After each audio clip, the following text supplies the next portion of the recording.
A família inteira desapareceu. O marido de Susan Powell e os dois filhos pequenos voltariam para casa como se nada tivesse acontecido. Mas Susan continuava desaparecida.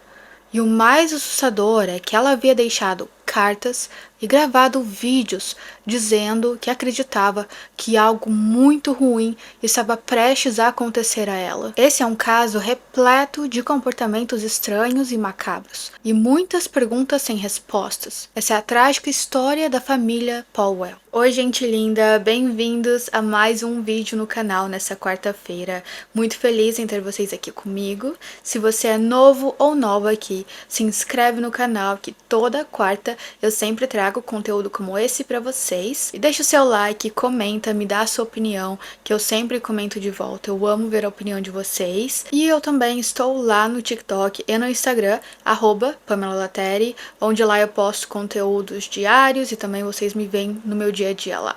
Então me segue lá também. E agora no Spotify, Pamela Lateri, Casos Criminais, onde agora você consegue me ouvir enquanto você faz as suas coisas, dirige, trabalha, faz alguma coisa em casa. Então me procura lá também. E é isso. Sem mais delongas, senta, relaxa, pega seu café, sua bebida e vamos pro caso de hoje.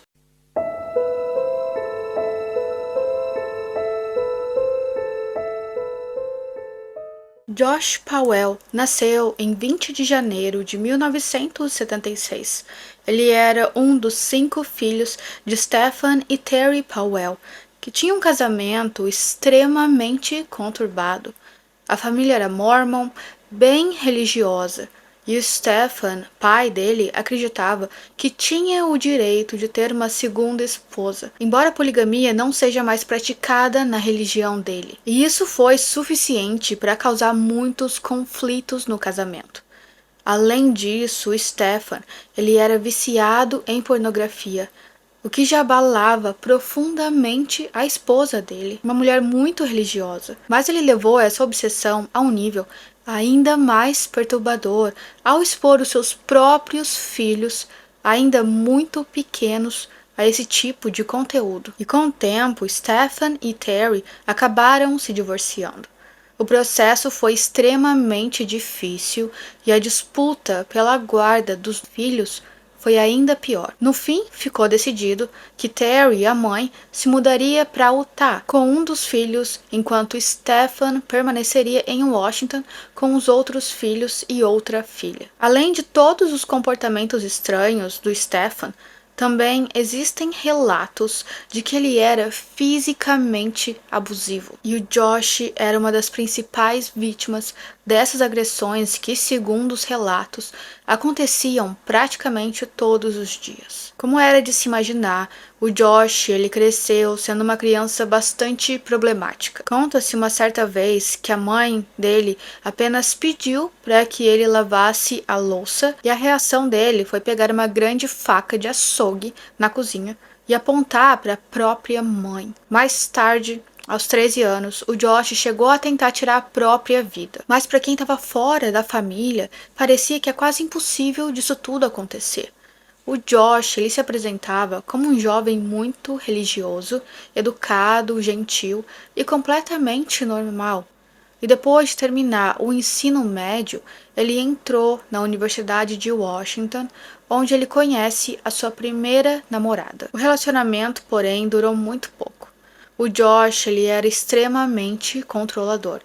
Ele queria controlar praticamente todos os aspectos da vida da namorada, como as roupas que ela usava, os lugares que ela frequentava e até mesmo as pessoas com quem ela convivia. E ele chegou a tentar afastar ela completamente dos amigos e da própria família dela, até que ela decidiu colocar um fim no relacionamento. Mas o Josh, ele não ficaria solteiro por muito tempo. Ele conhece então a sua nova namorada, Susan Powell. Susan nasceu em Cox em 16 de outubro de 1981. Ela era filha de Chuck e Judy e uma das 3 filhas do casal. Ela nasceu no Novo México, mas a família dela se mudou para o estado de Washington quando ela ainda era jovem. E assim como Josh, a Susan, ela também era mormon devota, ela era muito religiosa. Em novembro de 2000, os dois se conheceram em um evento para solteiros organizado pela própria igreja que eles frequentavam. Na época, o Josh tinha 24 anos e ele estava prestes a completar 25, e a Susan havia acabado de fazer 19 anos. E desde o começo, o Josh demonstrou muito mais interesse pela Susan do que ela por ele. Mas ainda assim, com o passar do tempo, ela acabou dando uma chance para o relacionamento. E depois de começarem a namorar, tudo aconteceu muito rápido. Apenas 5 meses depois que eles se conheceram, em 6 de abril de 2001, eles se casaram. E curiosamente, a família da Susan já conhecia o Josh antes mesmo dos dois começarem a namorar. Porque, ao que tudo indica, o Josh conheceu primeiro a irmã mais velha da Susan.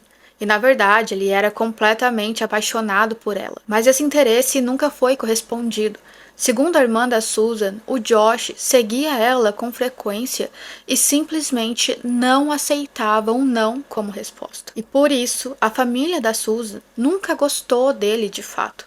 Além desse comportamento estranho em relação à irmã mais velha da Susan, eles também achavam que o Josh era um sujeito mais arrogante, convencido e bastante desagradável de se conviver. Depois do casamento, o Josh e a Susan decidiram morar com o Stefan, o pai do Josh, para economizar dinheiro e futuramente comprar a própria casa. E lembram do Stefan? O pai do Josh, aquele homem estranhamente estranho, que tinha condutas bem ilegais, para se dizer. Bom, eles logo perceberam que aquela situação não tinha como dar certo. Depois de passarem um tempo morando com o Stefan, o Josh e a Susan deixaram o estado e se mudaram para Utah, onde lá eles moravam com a mãe e irmã do Josh. E Utah também possui uma enorme comunidade mormon bem religiosa. Então a mudança fazia sentido para eles, e era ali que o Josh e a Susan pretendiam construir uma vida nova e formar a sua família. O primeiro filho do casal, Charles, mais conhecido como Charlie, nasceu em 19 de janeiro de 2005.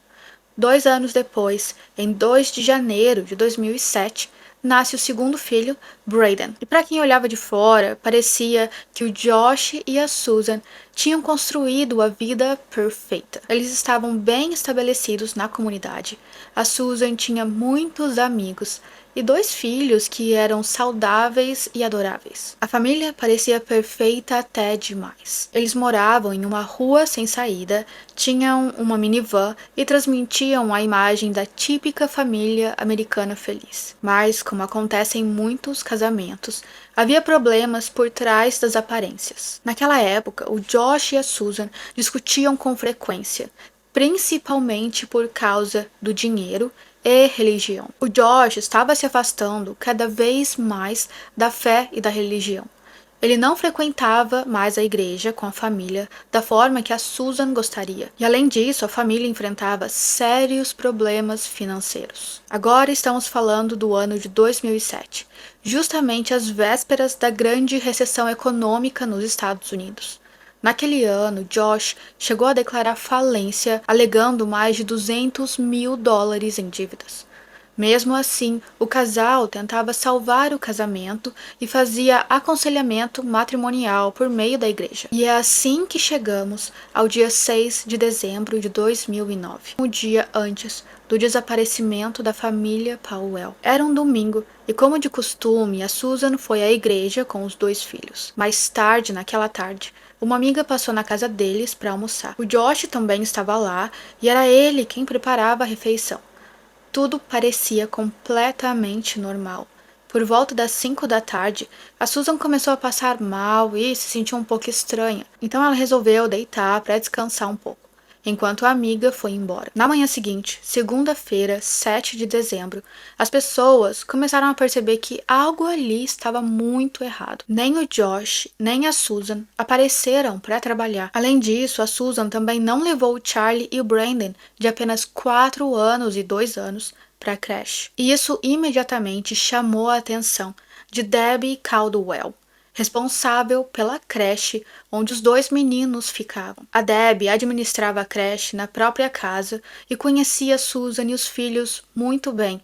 Ela sabia que a Susan jamais deixaria de avisar caso algo impedisse as crianças de comparecer na creche. Naquele momento, a Debbie teve certeza que alguma coisa estava errada. Ela tentou ligar diversas vezes para Susan e para o Josh, mas como os dois celulares caíam completamente na caixa postal, ela ficou preocupada imediatamente. A Debbie então toma uma decisão incomum. Ela colocou todas as crianças que estavam sob os cuidados dela em um carro e dirigiu até a casa da família Powell para verificar se estava tudo bem. E só isso já mostra o quanto a situação parecia séria.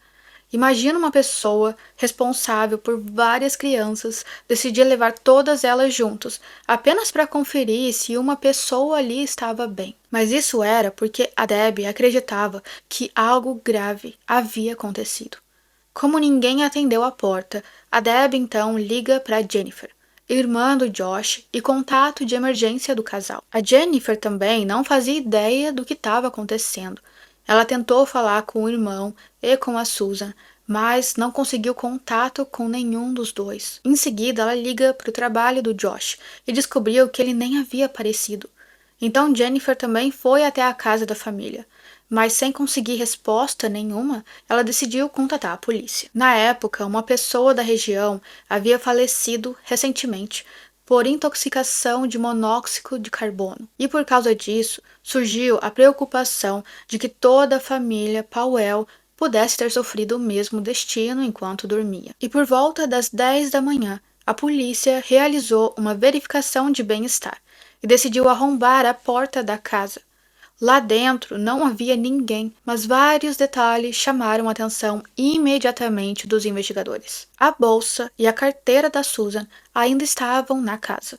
O celular dela, porém, não estava lá. Além disso, havia uma grande área do carpete da sala completamente molhada, como se tivesse acabado de ser limpa. 2 ventiladores grandes ligados e apontados diretamente para aquela área molhada do carpete, aparentemente para acelerar a secagem do material. E no quarto principal, os policiais também encontraram uma máquina de limpeza de carpetes.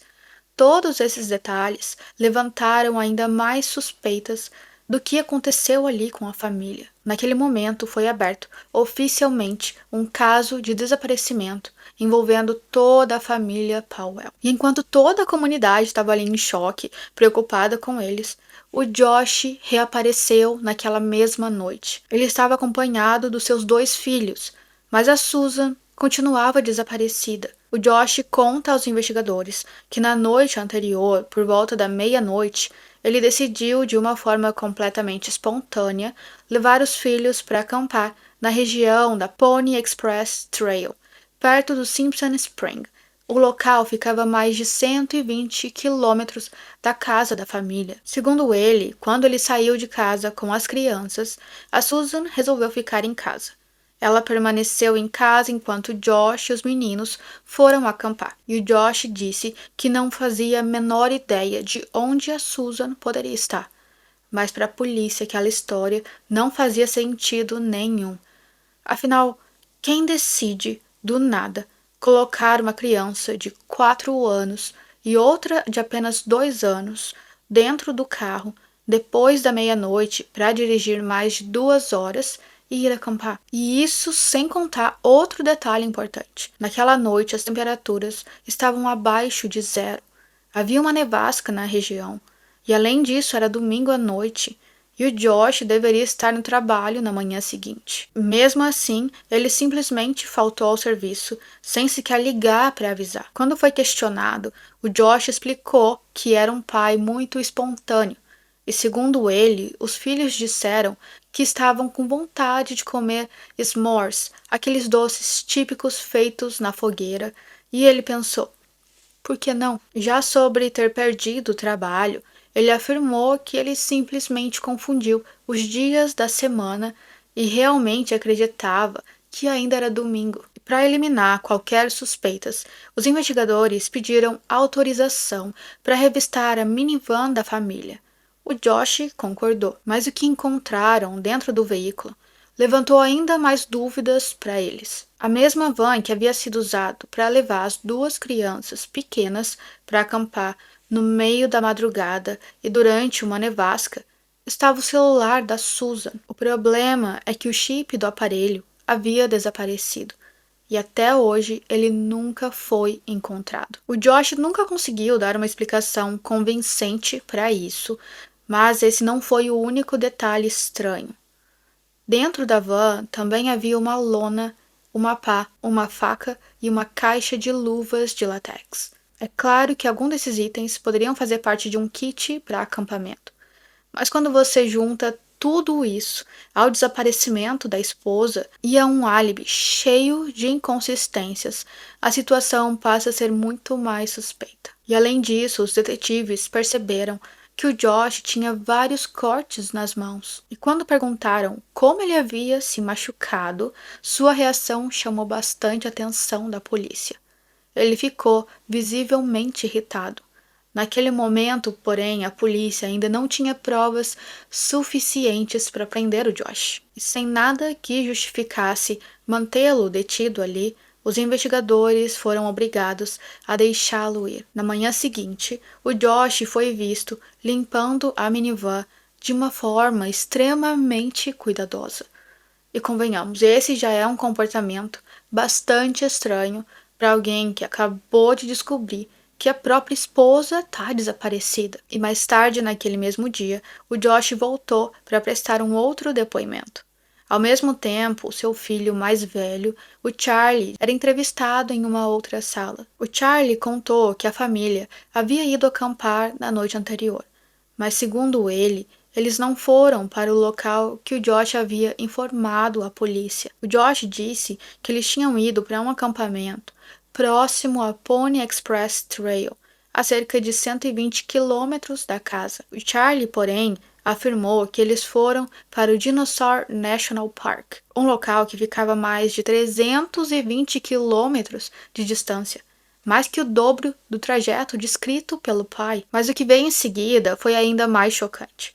O Charlie disse aos investigadores que a sua mãe tinha ido acampar com eles, só que ela não voltou para casa. Segundo o menino, eles a deixaram para trás. Em outro momento da entrevista, o Charlie também deu a entender que a sua mãe estava em algum lugar debaixo da terra, dizendo que eles deixaram onde ficam os cristais. Naturalmente, quando perguntaram ao Josh por que um menino de apenas 4 anos diria tudo aquilo, ele respondeu que não fazia a menor ideia. Durante a entrevista, o Charlie também foi convidado a fazer um desenho da própria família. Esse é um recurso bastante utilizado por investigadores quando eles conversam com crianças dessa idade, porque muitas vezes os desenhos revelam detalhes importantes. E o Charlie desenhou a si mesmo, o irmão mais novo, o pai e a minivan da família. E quando ele foi perguntado onde estava a mãe dele, a resposta foi assustadora. Ele disse que a mãe estava dentro do porta-malas. E mais tarde, por volta das 7 da noite, a polícia conseguiu um mandado de busca para revistar tanto a casa da família quanto aquela minivan. É claro que o Josh já havia limpado o veículo completamente naquela manhã. Por isso, os investigadores não encontraram nenhuma evidência relevante dentro dele. Já a busca na residência trouxe resultados bem diferentes. Os peritos encontraram sangue no chão e também no sofá, e os testes confirmaram que o sangue era de Susan Powell. Quando esse detalhe é somado ao carpete que havia sido claramente lavado logo após o desaparecimento dela, o cenário começa a ficar cada vez mais preocupante para os investigadores. E sentindo a pressão da investigação e aparentemente cada vez mais paranoico, o Josh tomou mais algumas atitudes estranhas naquele mesmo dia. Ele comprou um celular novo e também alugou um carro. O Josh ficou com o veículo alugado por apenas 3 dias, entre 8 e 10 de dezembro. Quando ele devolveu o carro, ele havia rodado mais de 1.280 quilômetros, mais de 400 quilômetros por dia. Os investigadores também descobriram que pouco antes do desaparecimento da Susan, o Josh havia conversado com um colega de trabalho sobre qual seria o melhor lugar para esconder um corpo. Gente, quem pergunta isso? E qual é a coincidência ali? Segundo esse colega, o Josh respondeu que um poço de mina seria o local ideal. Outra descoberta, então, chama ainda mais atenção. O Josh havia contratado duas apólices de seguros de vida em nome da Susan, uma em 2007 e outra em 2008. E juntas, elas totalizavam cerca de US$ 1,5 milhão. E claro, era um valor extremamente alto, principalmente considerando que a Susan ainda era muito nova. Ela estava apenas no começo dos seus 20 e poucos anos. Os investigadores descobriram ainda que o Josh tentou contratar uma terceira apólice de seguro de vida para a Susan. Porém, o pedido foi recusado porque ela já tinha muitos seguros de vida para a idade dela. E como a Susan continuava oficialmente desaparecida, o Josh não pôde receber o dinheiro dessas apólices. Mesmo assim, apenas 10 dias depois do desaparecimento da esposa, ele tomou outra decisão bastante curiosa. O Josh esvaziou a conta da aposentadoria da Susan completamente. E isso levanta uma pergunta inevitável. Por que alguém faria isso apenas 10 dias depois do desaparecimento da própria esposa? A menos que tivesse certeza de que ela jamais voltaria para casa. E além disso, Josh cancelou todos os compromissos de longo prazo da Susan e também retirou os filhos da creche. E enquanto isso, a polícia descobriu que o Michael, o irmão do Josh, havia vendido seu carro para um ferro velho, localizado em um outro estado logo após o desaparecimento da Susan. E essa atitude chamou imediatamente a atenção dos investigadores. E depois de localizar o veículo e recuperá-lo, a polícia levou cães farejadores especializados em detectar restos humanos. Os cães sinalizaram a presença de odor compatível com decomposição humana dentro do carro. E a essa altura, a polícia já estava convencida de que algo havia acontecido, e era algo muito errado. Por isso, os investigadores decidiram aprofundar a análise do relacionamento entre o Josh e a Susan. Os investigadores já sabiam que o Josh e a Susan enfrentavam problemas no casamento, mas aos poucos ficou claro que a situação era muito pior do que qualquer pessoa imaginava. Financeiramente, eles estavam em uma situação extremamente delicada. Como eu já mencionei, o Josh havia declarado falência e acumulava mais de US$ 200 mil em dívidas. E só isso já seria razão suficiente para colocar qualquer casamento à prova. Mas o que realmente preocupava era a forma como Josh tratava a Susan. Completamente consumido pelo estresse financeiro, ele passou a controlar praticamente todos os aspectos da vida da esposa e dos filhos. Isso incluía até mesmo as compras do supermercado. Cada centavo que a Susan gastava precisava ser registrado imediatamente em uma planilha com o valor exato e a descrição de tudo o que havia comprado. E além disso, Josh estipulava um orçamento para alimentação. O problema é que esse valor era tão baixo que simplesmente não era suficiente para sustentar uma família. Na prática, a Susan mal conseguia alimentar os próprios filhos. E para contornar essa situação, ela começou a cultivar a própria comida. E não foi só isso. A Susan também aprendeu a fazer crochê para confeccionar roupas para as crianças e economizar o máximo possível. Enquanto isso, o comportamento do Josh só piorava. Existem diversos relatos de violência doméstica durante esse período. E segundo a Susan, o Josh costumava justificar a forma como ele tratava ela, colocando a culpa na situação econômica. Ele dizia que se a economia não estivesse tão ruim, ele não trataria a esposa daquela maneira. A Susan desabafava constantemente com as amigas. Ela dizia que ela queria o marido de volta, o melhor amigo, o companheiro, o amante, porque, segundo ela, o Josh simplesmente já não era mais a mesma pessoa por quem ela se apaixonou. No fim de 2008, a Susan passou a procurar os amigos e familiares e membros da igreja em busca de conselhos sobre o que fazer com o casamento. Foi também nessa época que ela gravou um vídeo documentando todos os bens da família.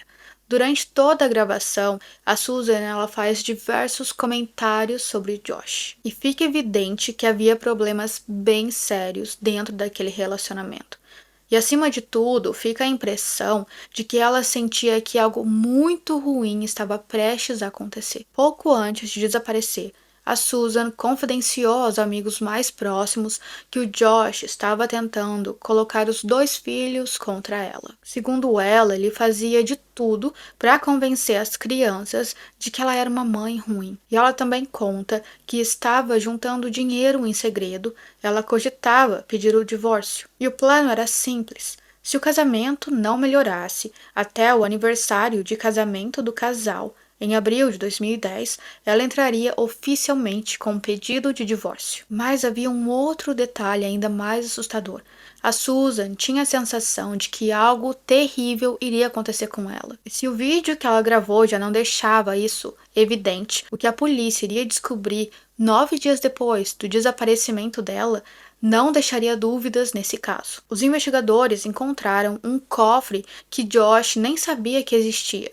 E dentro dele havia documentos comuns como certidões de nascimento e outros papéis importantes. Mas havia também um pacote de folhas cuidadosamente dobradas. Cada uma delas estava identificada para amigos e familiares da Susan, para todos, menos para o Josh. Na parte de fora do envelope havia apenas uma frase: "Eu não confio nele". Dentro estava o testamento e um documento escrito pela própria Susan. O texto é bastante longo, mas eu vou destacar os trechos mais importantes aqui. A Susan escreveu que ela vivia sobre um estresse extremo no casamento, que estava acontecendo há quase 3 ou 4 anos.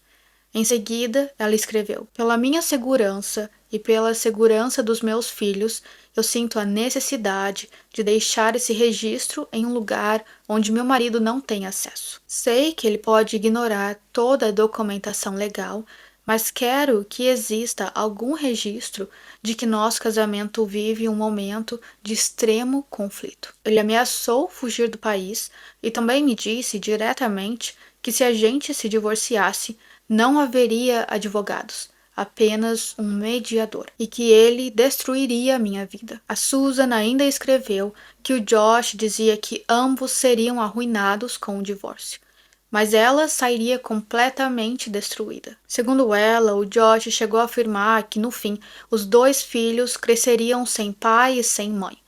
Em um outro trecho, ela também escreveu algo ainda mais perturbador. "Todos sabem que temos apólices de seguro de vida que ultrapassam $1 milhão. Caso algum de nós morra nos próximos 4 anos. Se eu morrer, pode não ter sido um acidente, mesmo que pareça.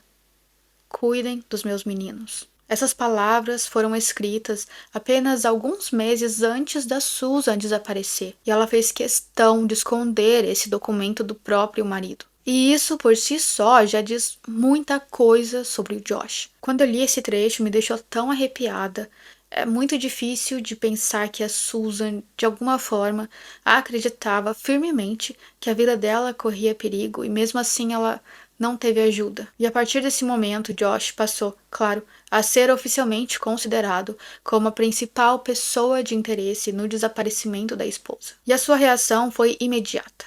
Ele contratou advogados, e dali em diante ele recusou a cooperar com a investigação ou a prestar novos esclarecimentos à polícia. Convencidos que eles já tinham reunido uma quantidade significativa de evidências, os detetives encaminharam todo o material ao promotor na tentativa de um mandado de prisão contra o Josh pelo assassinato da Susan. Porém, mesmo com todas as evidências reunidas até aquele momento, O promotor se recusou a autorizar a prisão do Josh. E o motivo? Ele não queria assinar o mandado sem que o corpo da Susan fosse encontrado. E era aquela velha mentalidade de sem corpo, sem crime. E sinceramente, isso é muito frustrante nesse caso. Porque, querendo ou não, a polícia já tinha reunido evidências mais do que suficientes para justificar uma prisão. Mas mesmo assim, o caso não avançou. Como se isso não fosse o bastante, apenas um mês depois do desaparecimento da esposa, o Josh tomou outra decisão que chamou muita atenção da polícia. Ele pegou os 2 filhos e deixou o estado de Utah e voltou para o estado de Washington, a mais de 20 horas de carro de distância. Lá ele foi morar novamente com o pai, Stephen Powell. E pensa nisso por um momento. A sua esposa desaparece e apenas um mês depois, em vez de permanecer na cidade, participar das buscas ou manter a esperança de que ela pudesse voltar para casa, você faz as malas, pega seus filhos e vai embora. E durante esse tempo, quando eu pesquiso casos de pessoas desaparecidas, eu vi que inúmeras pessoas passaram décadas vivendo na mesma casa, esperando com a esperança um dia de que o ente querido aparecesse novamente e voltasse para casa. Mas o Josh fez exatamente o oposto. A essa altura, o desaparecimento da Susan já era notícia no país inteiro. A pressão da imprensa aumentava a cada dia, a opinião pública estava cada vez mais desconfiada do Josh. E a própria família da Susan acreditava que ele era o responsável pelo desaparecimento dela. A Jennifer, irmã do Josh, chegou a declarar publicamente que acreditava que o irmão havia assassinado a esposa. Por outro lado, um outro irmão do Josh, o irmão Michael e o pai Stephen, defendiam a inocência dele de forma incondicional. O Josh e o Stephen passaram então a divulgar as suas próprias teorias sobre o desaparecimento. O Josh chegou a criar um site chamado SusanPowell.org. À primeira vista, parecia ser um espaço criado para ajudar nas buscas da Susan, mas na prática acontecia exatamente o contrário. O site era usado para defender o Josh e atacar a própria Susan, e tentava convencer as pessoas de que a esposa era mentalmente instável. E além disso, espalhava a teoria de que ela estaria tendo um caso com um homem chamado Steven Kocher. Steven Kocher, ele era um mormon, também religioso, de 30 anos, que morava no estado de Utah, e ele desapareceu no dia 13 de dezembro de 2009, poucos dias depois do desaparecimento da Susan. E foi justamente essa coincidência que alimentou a teoria criada pelo Josh. Segundo ele, a Susan e o Steven estariam vivendo um relacionamento secreto e teriam fugido juntos. O problema é que não existe absolutamente nenhuma evidência que sustentasse essa hipótese, além do fato de ambos serem mormons, morarem em Utah e terem desaparecido na mesma época. Não havia qualquer ligação entre os dois. Não tinha prova que os dois se conheceram. Na verdade, o Steven Kocher, ele desapareceu em Nevada e não em Utah, em um estado completamente diferente. E o caso dele continua sem solução até hoje. Inclusive, se você gosta de desaparecimentos, vale muito a pena conhecer o caso dele. É um caso bem estranho, cheio de mistério, mas que não tem nenhuma relação com o desaparecimento da Susan. Mesmo assim, o Josh e o pai dele continuavam concedendo entrevistas para tentar limpar a imagem dele, enquanto eles destruíam completamente a reputação da Susan. As declarações do Stephen Powell, pai dele, eram ainda mais perturbadoras. Ele falava repetidamente sobre a própria nora desaparecida de uma forma completamente inadequada. Muito bizarro. Segundo Steven, a Susan demonstrava interesse sexual por ele, e era um discurso bem desconfortável. Enquanto isso, Josh possuía os antigos diários que a Susan escreveu quando ela era ainda adolescente. E ele decidiu tomar parte desse material e fazer público. Ele divulgou as páginas que ela havia escrito ainda no ensino fundamental e no ensino médio. E o objetivo ali era bem claro. Ele queria humilhar ela de toda forma possível.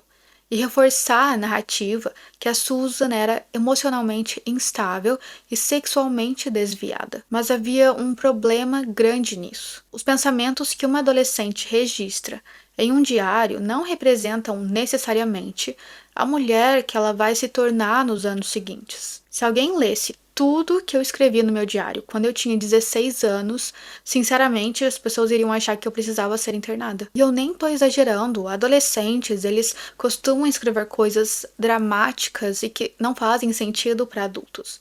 Isso é completamente normal. Mas mesmo assim, o Josh usava textos escritos por Susan quando ela tinha apenas 13 anos para convencer as pessoas que a Susan era completamente instável. E segundo essa narrativa criada pelo Josh, esse seria o motivo da Susan ter desaparecido. E ele não teria nada a ver com isso. Quando os 2 anos já haviam se passado desde o desaparecimento da Susan, os investigadores estavam desesperados por qualquer nova evidência. E foi então que, em 25 de agosto de 2011, eles conseguiram um mandado de busca para a casa de Stephen Powell, pai do Josh. Naquela época, o Josh e seus 2 filhos, Charlie e Brandon, ainda moravam com ele. E a expectativa era de encontrar alguma prova ali que ligasse o Josh diretamente ao desaparecimento da Susan. Mas o que os policiais descobririam ali foi algo completamente diferente e pior do que eles imaginavam. Eles encontraram evidências de que o Steve era um predador sexual, um homem obcecado por mulheres e também por crianças. Mas o detalhe mais perturbador era outro. O Steven, ele era completamente obcecado pela Susan, pela esposa do próprio filho. Vocês se lembram que logo após o casamento, o Josh e a Susan chegaram a morar por um curto período na casa do Steven. Naquela época, eles disseram que a convivência rapidamente ficou estranha entre eles e foi justamente por isso que eles decidiram se mudar para Utah. E anos depois, os investigadores entenderiam exatamente o motivo. O Steven tinha o hábito de registrar absolutamente tudo. Ele filmava vídeos caseiros constantemente e também mantinha diários escritos e gravava diários em vídeos, registrando praticamente todos os aspectos da própria vida. Ou seja, parecia que ele vivia com a câmera nas mãos. Ele filmava praticamente tudo ao redor o tempo inteiro, mas essas gravações não eram tão inocentes quanto pareciam. Enquanto ele registrava momentos comuns em família, o Steven frequentemente dava zoom no corpo da Susan, focando em partes íntimas sem que ela soubesse. E isso era só o começo. Durante as buscas, os investigadores encontraram mais de 4.500 fotografias que o Steven havia tirado da Susan. Também descobriram uma coleção extremamente perturbadora dedicada exclusivamente a ela. O Steven havia roubado objetos pessoais da Susan, incluindo a escova de cabelo, peças íntimas usadas e até produtos de higiene femininas já utilizados. Era um nível de obsessão realmente assustador e macabro. Além disso, possuía diversas fotografias de mulheres nuas e recortava o rosto da Susan para colocá-lo sobre essas imagens. E sinceramente é melhor nem imaginar o que ele fazia com esse material. Os investigadores também descobriram anotações nos diários do Steven, revelando outro comportamento perturbador. Sempre que a Susan entrava no banheiro, ele deslizava um pequeno espelho por baixo da porta para tentar observar ela, enquanto ela tomava banho, trocava de roupa ou simplesmente usava o banheiro. Ele espionava ela constantemente e vale lembrar quem era a Susan. Ela era esposa do filho dele, uma jovem de apenas 19 anos, a sua própria nora. E durante as buscas, a polícia também encontrou diversos diários em vídeos gravados por Steven na época em que o Josh e a Susan moravam com ele. Um desses vídeos acabou sendo divulgado. E o contexto era o seguinte: a Susan estava muito doente naquele dia. Ela estava na sala com o Josh e o Steven quando o sogro se ofereceu para massagear os pés dela, dizendo que aquilo poderia ajudar ela a se sentir melhor. Mais tarde, em um diário gravado por ele mesmo, o Steven escreveu aquele momento como a experiência mais erótica da minha vida. O Steven estava completamente convencido de que a Susan sentia exatamente o mesmo por ele. E em um determinado momento, ele decidiu gravar secretamente uma conversa entre os dois. E durante essa conversa, o Steven resolveu confessar que estava apaixonado por ela. E a reação da Susan foi imediata. Ela estava claramente desconfortável e cortou ali aquela conversa, mostrando que ela não estava nem um pouco interessada. E ela também disse que aquilo era absolutamente errado, porque querendo ou não, ela era nova, 19 anos, e era esposa do filho dele. E essa conversa deixa bem evidente o desconforto da Susan na situação. E pouco tempo depois desse episódio, o Josh e a Susan então decidem se mudar para Utah. E a Susan conta para os amigos e familiares que ela queria se afastar do sogro porque ela se sentia muito desconfortável perto dele. E chegou a dizer que ela tinha uma sensação forte de que o Steven poderia ser também um pedófilo. Infelizmente, essa desconfiança acabaria ganhando ainda mais força com o decorrer do tempo. Durante o cumprimento do mandado de busca, os investigadores encontraram fotografias que o Steven havia tirado das filhas dos vizinhos enquanto elas estavam nuas dentro do banheiro da própria casa. As imagens foram feitas da janela do quarto dele, apontando diretamente para a janela do banheiro da residência ao lado. E as meninas tinham apenas 10 e 8 anos de idade. Entre os diários encontrados na casa do Steven, havia um que chamou especialmente a atenção. Ele foi escrito apenas 14 horas depois do desaparecimento da Susan, e no texto Steven comenta a versão apresentada pelo Josh sobre essa suposta viagem de acampamento. Ele escreveu: "A história é tão implausível e nossa conversa com o Josh foi tão pouco convincente que eu temo o pior. Eu acho que a Susan está morta. Acredito que o Josh passou horas descartando o corpo dela em algum lugar remoto. Naquela noite nevou sem parar, então o Josh resolveu sair depois da meia-noite para acampar com os meninos. Por quê?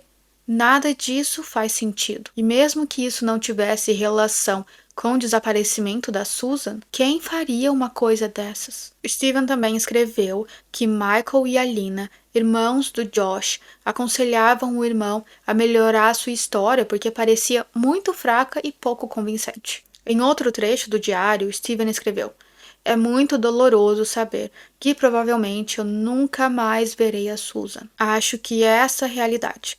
Sinto que o Josh fez algo extremamente estúpido. Provavelmente se desfez do corpo dela de uma forma horrível. Eu estou furioso com ele por matar uma mulher tão bonita." Ou seja, menos de 24 horas após o desaparecimento da Susan, o próprio pai do Josh já acreditava que o filho era o responsável. Ainda assim, durante anos, o Steven apareceu publicamente defendendo a inocência do Josh. Uma contradição bem difícil e irônica de entender. Mais tarde, o Steven foi preso e condenado pelo conteúdo presente naqueles vídeos e diários. E também recebeu uma outra pena relacionada ao material de abuso sexual infantil encontrado em sua posse. Como esse material estava armazenado na mesma casa onde Josh vivia com o Charlie e o Brandon, o tribunal entendeu que as crianças não deveriam permanecer naquele ambiente. E mesmo não sendo o proprietário desse material, o Josh perdeu temporariamente a guarda dos filhos. Em 28 de setembro de 2011, o Charlie e o Brandon passaram a viver com os avós maternos, Chuck e Judy Cox. Naquela época, o Charlie tinha 6 anos e o Brandon 4. O Josh ainda mantinha seus direitos parentais e fazia de tudo para recuperar a guarda dos filhos. Enquanto o processo seguia na justiça, ele continuava tendo visitas supervisionadas. No início, esses encontros aconteciam em um local neutro, ou seja, lugares públicos. Mais tarde, ele passou a receber os meninos na casa em que ele havia alugado, já que ele não morava mais com o pai. E no dia 1º de fevereiro de 2012, o Josh voltou ao tribunal para tentar recuperar a guarda definitiva das crianças. Durante a audiência, veio à tona outra descoberta feita durante as buscas. Além do material encontrado na casa do Steven, os investigadores também localizaram conteúdos perturbadores no computador do Josh, entre eles centenas de imagens pornográficas envolvendo personagens de desenhos animados, incluindo até materiais sobre incesto. O Josh negou ter baixado qualquer um desses arquivos. Por causa desse material, então, ele não recuperou a guarda das crianças naquele momento. Antes que isso pudesse acontecer, a justiça determinou que ele passasse por uma avaliação psicológica, uma avaliação de capacidade parental e também uma avaliação psicossexual. E vale dizer que, por se tratarem de desenhos animados, aquelas imagens não configuravam um crime na época. Mesmo assim, o tribunal considerou inadequado devolver a guarda das crianças antes da conclusão de todas essas avaliações. Curiosamente, anos depois, surgiu a possibilidade de que o Josh estivesse dizendo a verdade sobre esse assunto. Acredita-se que aquelas imagens já estivessem no computador antes dele ter comprado, já que o equipamento era de segunda mão e o antigo proprietário teria sido responsável pelo download daquele material. Mesmo sem recuperar a guarda dos filhos, o Josh ainda tinha direito a visitas supervisionadas. 4 dias depois da audiência, ele teria mais um desses encontros com o Charlie e o Brandon. As crianças estavam muito animadas. O Josh havia dito aos dois que ele preparou uma surpresa muito especial para eles. A assistente social responsável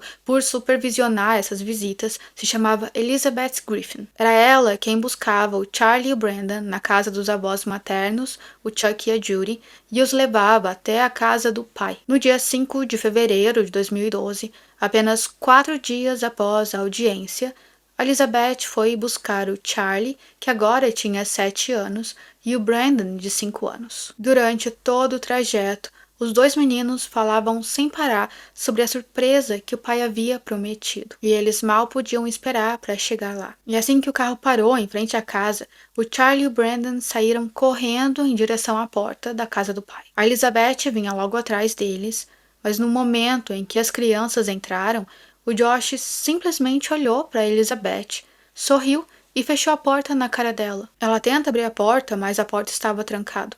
Aquilo nunca havia acontecido em nenhuma visita supervisionada por ela. A Elizabeth começou imediatamente a bater na porta. Ela gritava para que o Josh abrisse. Lembrava que aquela visita era uma visita supervisionada e que ela precisava entrar na residência. Enquanto ela insistia, ela conseguiu ouvir o Charlie e o Brandon chorando e gritando lá dentro. E foi nesse momento que ela ligou para o número de emergência.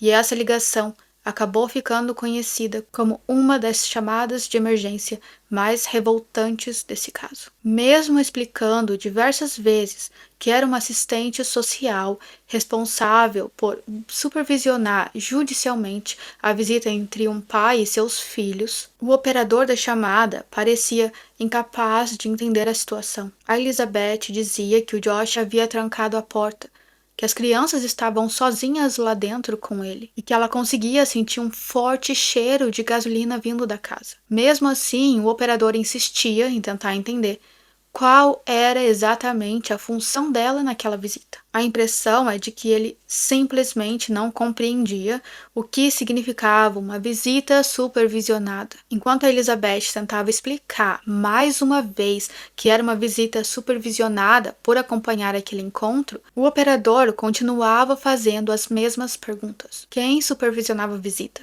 Quem estava visitando as crianças? Era ela a supervisora ou a visitante? A Elizabeth repetiu várias vezes que era funcionária contratada pelo Estado, justamente para supervisionar aquele encontro entre o Josh e os dois filhos. Só depois de muitos minutos, o operador finalmente pareceu entender a situação. Mesmo assim, quando a Elizabeth perguntou quanto tempo a polícia demoraria para chegar, A resposta foi frustrante. O operador informou que as viaturas estavam atendendo ocorrências com risco de vida e que enviaria o primeiro policial disponível. Desesperada, então, a Elizabeth respondeu que aquela situação também podia ser uma emergência de risco de vida. Ela deixou claro que o Josh havia acabado de perder a disputa pela guarda dos filhos poucos dias antes e que temia pela segurança das crianças. Ainda assim, a resposta foi apenas que um policial seria envolvido quando houvesse disponibilidade. Infelizmente, existe uma grande possibilidade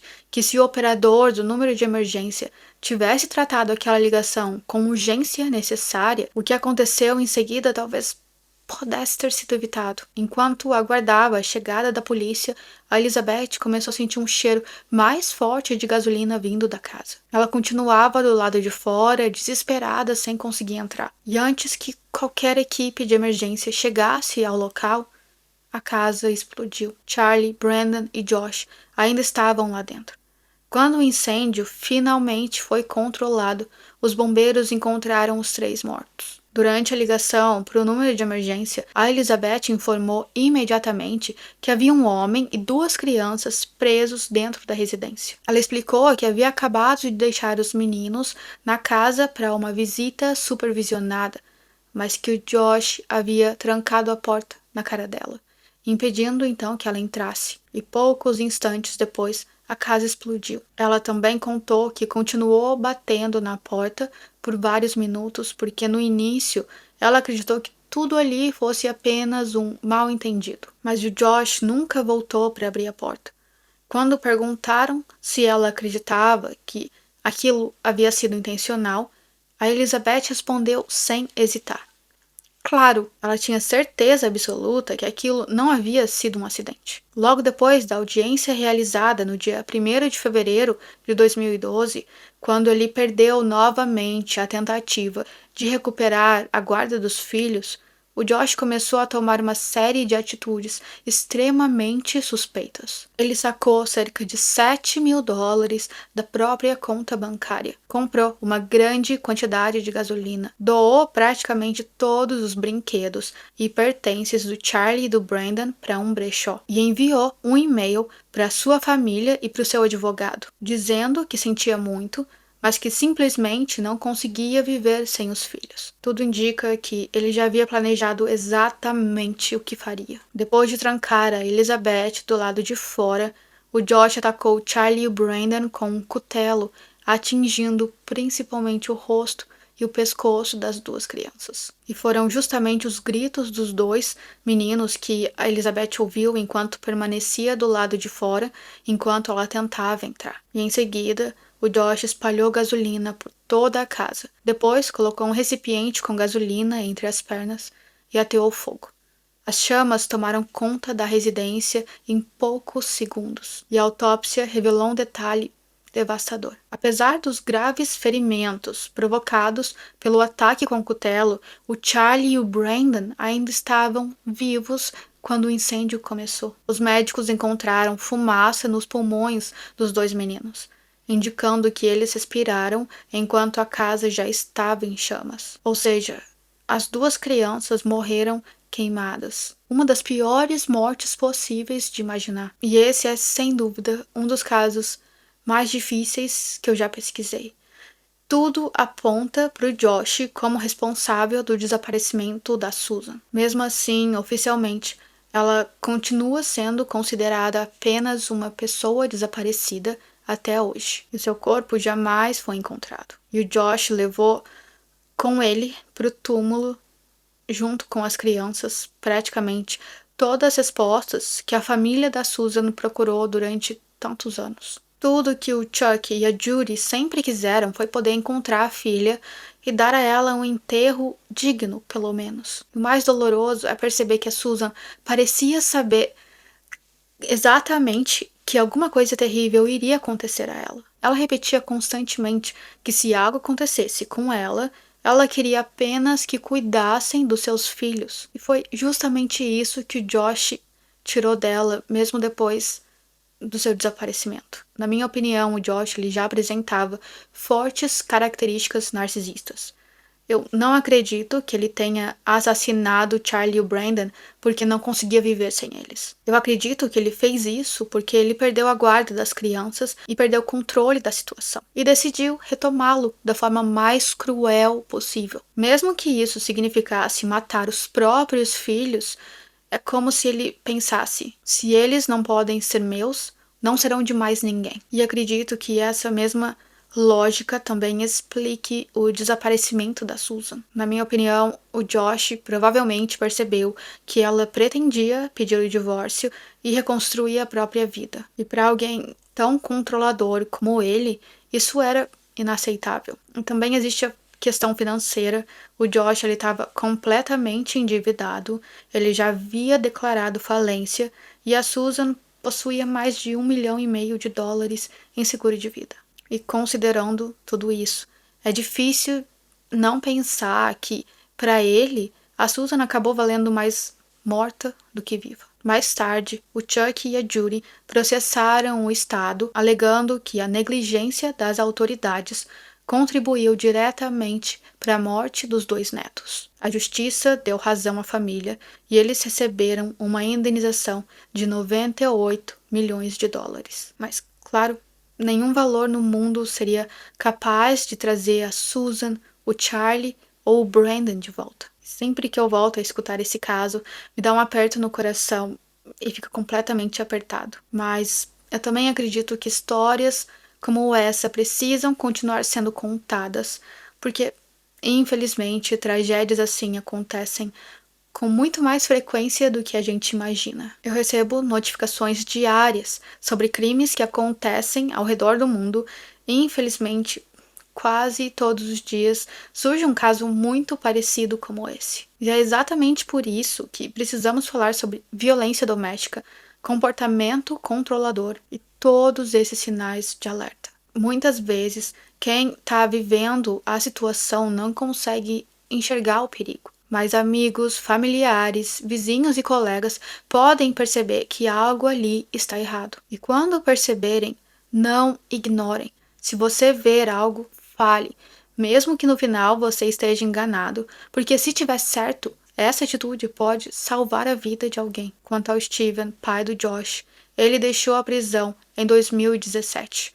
Um ano depois, em 2018, ele morreu aos 68 anos após sofrer um ataque cardíaco. Já o Michael Powell, irmão do Josh, continuou sendo investigado por causa das circunstâncias envolvendo o seu carro que havia sido vendido logo após o desaparecimento da Susan e no qual os cães farejadores detectaram ali o odor compatível com restos humanos. Depois da morte do Josh, os investigadores passaram a pressionar o Michael com ainda mais intensidade. Eles queriam entender por que ele vendeu o carro tão rapidamente e qual poderia ser o envolvimento dele no desaparecimento da cunhada. Mas em fevereiro de 2013, menos de uma semana após o aniversário da morte do Josh, do Charlie e do Brandon, o Michael também tirou a própria vida ao se jogar de um prédio.